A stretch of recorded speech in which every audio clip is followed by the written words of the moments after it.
Storytelling has always guided our human experience. How are today's stories shaping our behaviors in ways that are destroying our relationship with ourselves and the world around us?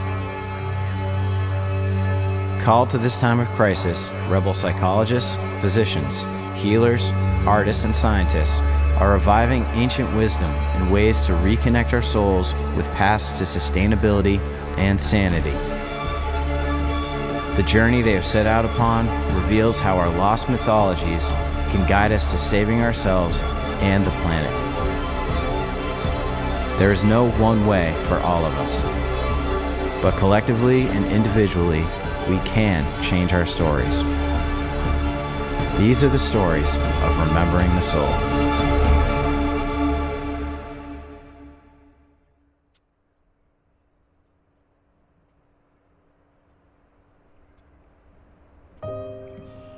Life will always test us in the ways it has since the beginning of time.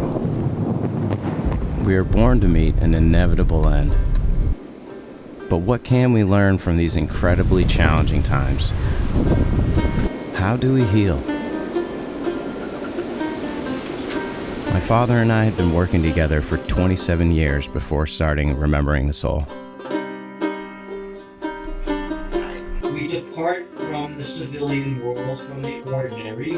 We leave the world we know. That's the initiation. Just 4 months into the project, he became seriously ill, with what amounted to a death sentence. We're given challenges, trials, tribulations, suffering. He didn't have much time. He died while I was filming in Athens, Greece.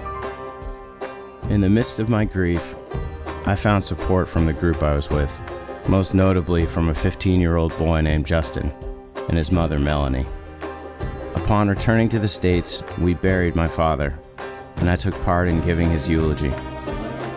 But tragedy struck just 1 month later. Justin suffered a fatal aneurysm and died in the presence of his parents, Melanie and Andy. But in the midst of these losses, I couldn't help but reflect on the ancient wisdom we had been exploring. Throughout time, humanity has looked for ways to help others heal from life's struggles and find meaning in the stories we tell about death. This quest for understanding and healing is at the heart of Remembering the Soul. What follows is our journey, and many others, through the hero's journey, an ancient tale that has guided humanity through its darkest moments and illuminated the path to transformation.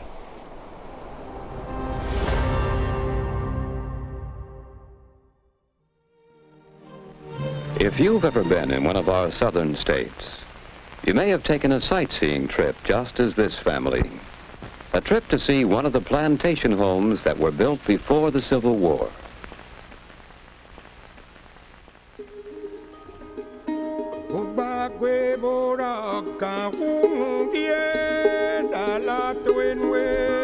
The hero's journey is the story of healing. And I've been healing for a long time. My story is no different than many others. My ancestors were slaves and they fought to win many of the freedoms I enjoy today. You know what they say about black men. Because we don't know our own history, anybody can take advantage of us. The planter and his slaves were part of an unusual class system. The sharp division of people into two main groups, the owners and the slaves, left a lasting influence on the society of the South.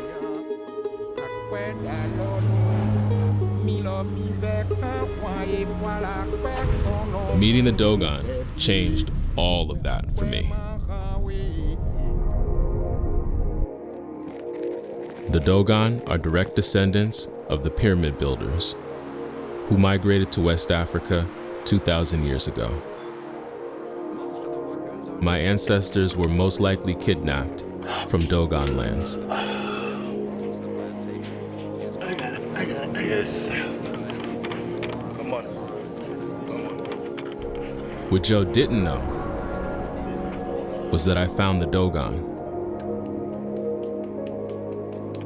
keepers of our original stories. Kemetic culture of the Dogon is where the hero's journey was born. It is known as the Holy Drama. This story is the foundation for religions and spiritual cultures around the world.